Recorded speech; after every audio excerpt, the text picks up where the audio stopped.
Renzo Abruzzese es sociólogo, es analista. Yo creo que el MAS tiene una profunda división estructural, ¿no?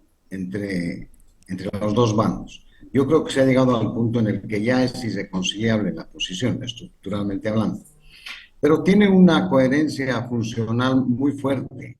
Es decir, en el momento en que haya que tomarse decisiones realmente fundamentales, esas pugnas y esos conflictos van a desaparecer. Ya lo hemos visto varias veces en los últimos meses.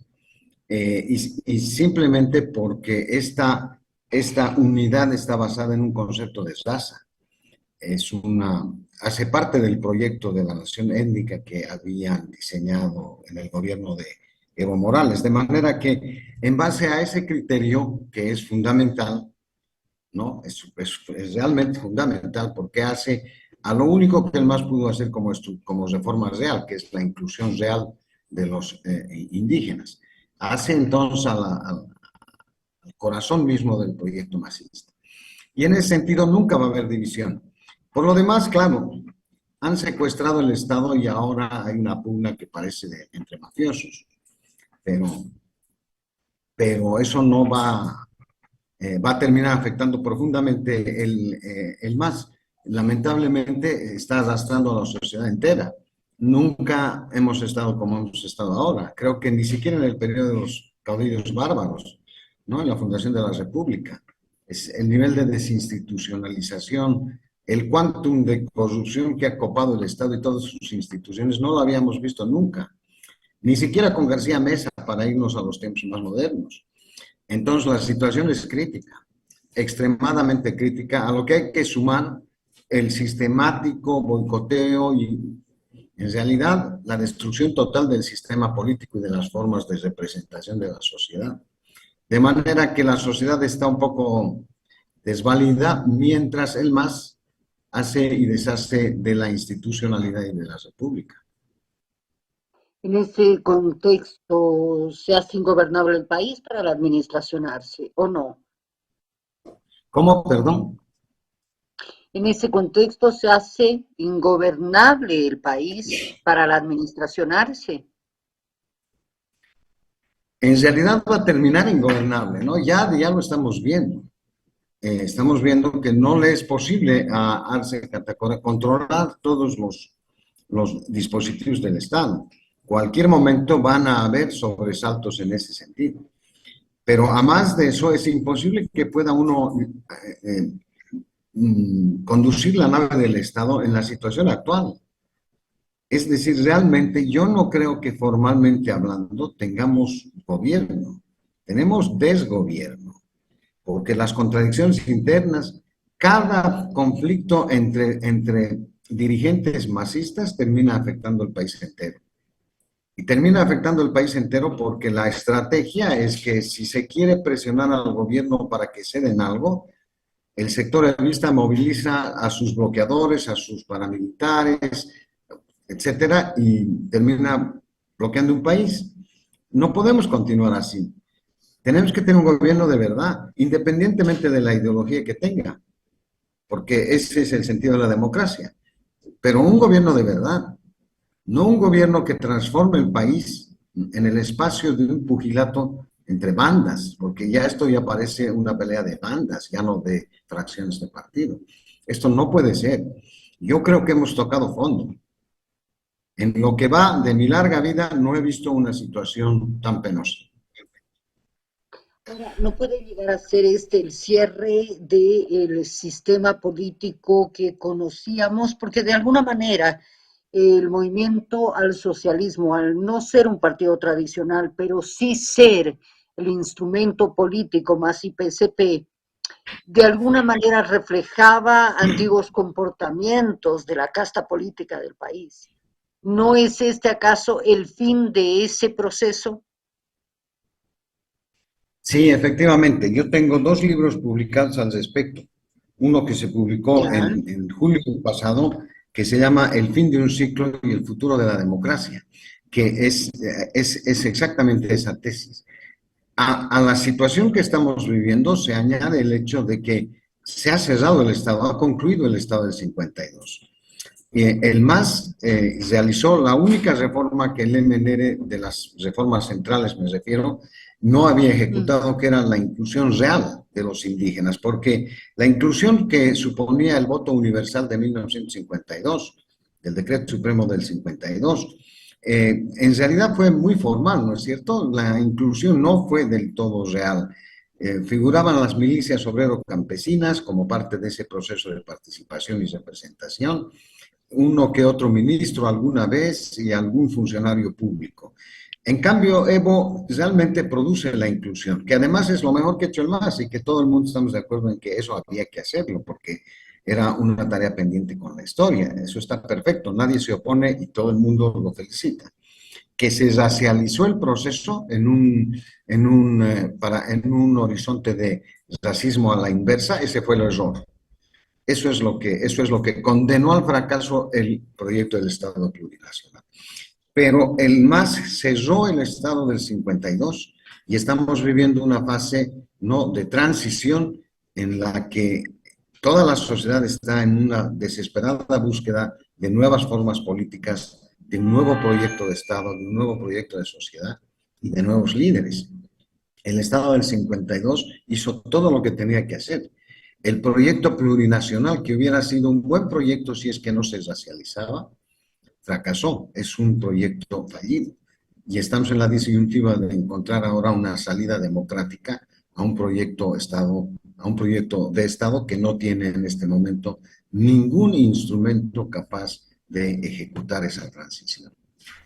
Porque no vemos un horizonte en el que emerjan nuevos liderazgos o un nuevo proyecto o nuevos proyectos políticos. ¿Acaso se debe esto al cambio de eje que está teniendo la economía o que ha tenido ya la economía hacia el oriente? No solamente por eso, María René, mire, ya hablamos desde hace como unos 15, 20 años del fin de las ideologías. Ha desaparecido la izquierda y la derecha. Las ideologías como tales han desaparecido y han dado paso a las identidades, a los discursos identitarios. Esta es la realidad, no solamente de acá, sino del mundo entero. Hay un estudio muy grande, el Estudio Mundial sobre la Protesta, que ha terminado el anteaño pasado. Curiosamente, cubre el 90% de la población del planeta y casi el 100% de los países del mundo. ¿Y sabe cuál es su conclusión? De que en el siglo XX se han producido más protestas que en toda la historia de la humanidad. Es el siglo que más protesta. ¿Y sabe cuál es el motivo fundamental? Mejor democracia. Mejor democracia quiere decir sistemas de representación nuevos en los que tengan cabida los ciudadanos de a pie, porque los partidos eran instituciones que se desenvolvían a través de las ideologías, y las ideologías han muerto después del muro de Berlín y del fracaso del socialismo real. Hoy en día estas identidades del ciudadano de a pie, las amas de casa con sus propias expectativas, necesidades, qué sé yo, los artistas, los comunicadores, los LGBT, todas estas identidades no son debidamente representadas en el Estado. El capitalismo tardío, con el liberalismo a ultranza, cerró las posibilidades de representación. Este es el cúmulo de elementos que los estamos viviendo en Bolivia y en otros países del mundo. En Bolivia se suma, frente a esa situación tan grave, tan compleja, históricamente hablando, en vez de buscarle solución, le estamos echando leña al fuego. Porque en este momento deberíamos estar pensando en qué sistemas de representación social necesitamos para que todos estemos representados. En virtud de que el Estado del 52 ya no existe, hay que crear un Estado que tenga nuevas formas de representación, con nuevas ideas, con nuevos discursos, dado que el discurso marxista y el discurso liberal han fracasado en la historia. En ese contexto, en vez de pelearnos por cuotas de poder, deberíamos estar pensando en la construcción de proyectos, ¿no?, de Estado y de sociedad. Proyectos en los que el nuevo interlocutor de la historia es el ciudadano. Ya no es el líder, ya no es el caudillo, ya no es el partido. Es el ciudadano de a pie. este ciudadano que conforma el 79% de la proporción mundial de la población y que llamamos clases medias. Esa es la situación. Finalmente, don Renzo Abruzzese,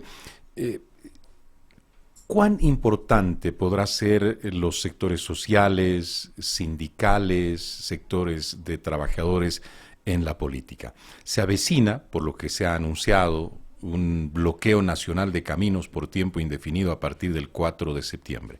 Dicen, el presidente Arce debe reconocer a la representación de la CSUCB. Mucho se habló en determinado momento de que el expresidente Evo Morales sea dirigente también de las 6 federaciones del Trópico de Cochabamba.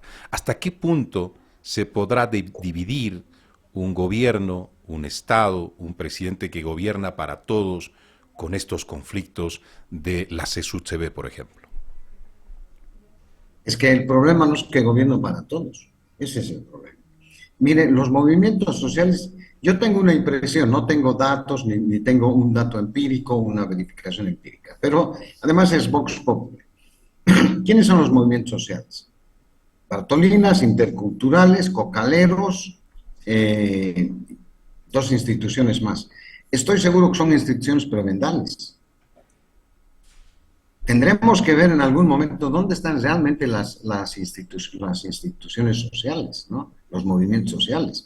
Porque que yo recuerde, en 2019 hubieron 4,5 millones de ciudadanos en las calles y no creo que a ellos no se les tenga que negar el apelativo de movimiento social. No recibieron ninguna retribución al cambio, no recibían fichas, no estaban en listas, no eran empleados públicos, eran ciudadanos de a pie en las calles en demanda de la defensa de su derecho al voto.